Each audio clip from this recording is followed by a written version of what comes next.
when I was probably 8 years old, something like that, my mother took my brother, who was 2 years younger than I, to an afternoon matinee of two Ray Harryhausen films at our local cinema, and it was The Seventh Voyage of Sinbad and The Three Worlds of Gulliver.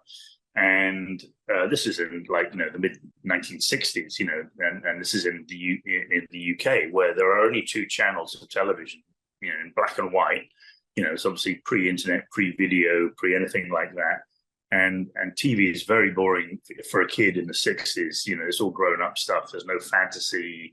There's nothing like that. The only thing that I like on television is basically cartoons. They occasionally show Tom and Jerry and Warner Brothers cartoons. But we'd go to the movies, which was a big treat.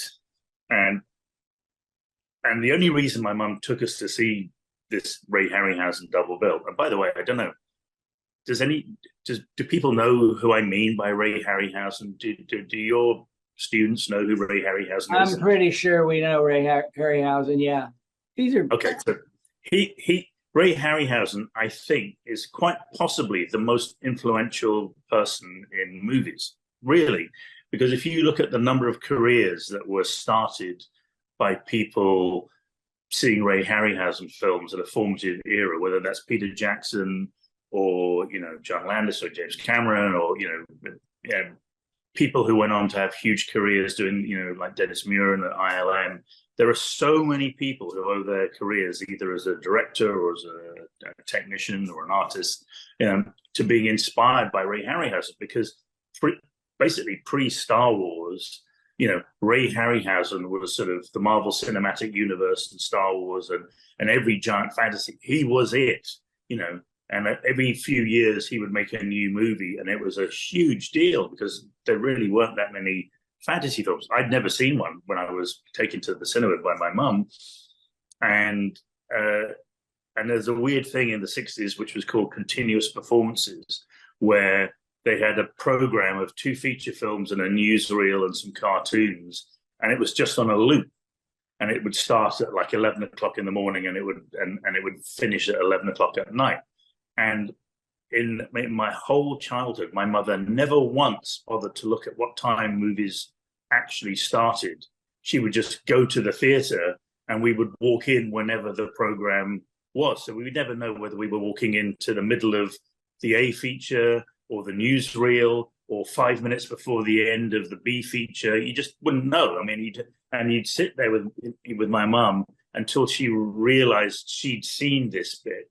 And as soon as she'd realized, this is where we came in, she'd pull us out of the cinema. And that could be 2 minutes before the end of the movie. But if she was like, this is where we walked in, she'd hoik us out. It drove me crazy. Anyway, all of that is to say that when we walked in, the only reason she took us to the movies was to see The Three Worlds of Gulliver, not because it was a fantasy, but because it was based on Gulliver's Travels, which was an English classic. And she thought it might be improving for our minds. And she didn't care about Seventh Voyage of Sinbad. Unfortunately for my mother, the film we walked into in the middle was Seventh Voyage of Sinbad. And the scene we walked into when we came into the cinema was the Cyclops roasting a man on a spit. And it was just like, it was the craziest thing I'd ever seen in my 8 years. And it was in color, unlike TV, which was like 12 inches and black and white. It was on a big screen. It was a shitty little local theater. But to me, as a kid, it was, this huge, colorful image of a monster turning a man over a spit and licking his lips. And I was just like, what is this? This is crazy. And I couldn't stop. We watched Seventh Voyage of Sinbad and we watched Three Worlds of Gulliver, which is not nearly as much fun. And the Seventh Voyage of Sinbad has got dragons, it's got a cyclops, it's got a two-headed rock, it's got a skeleton sword fight, and a woman who turns into a snake. It's just full of crazy stuff. And I was just like, in the car, and my mum was like, never mind that. What about Gulliver's Travels? And I was kind of like, who eated Gulliver's Travels? There's Cyclops eating a man. And from that point, I was just like, I didn't know anything about how movies were made. I didn't know about stop motion animation. I had no idea how the effects were achieved. I didn't know whether the Cyclops was 20 feet tall or 2 inches tall. I knew it was not real. I knew it was it was artificial, but I didn't know how it was done, and I didn't know what a director did or a producer. I had no idea. I just watched stuff and either like it or not like it. But from that point on, I was like, I want to do that, and it wasn't. When I said I want to do that to myself, it wasn't like I want to be a stop motion animator like Ray Harryhausen. It was like I want to make things that people sit in the dark and look at.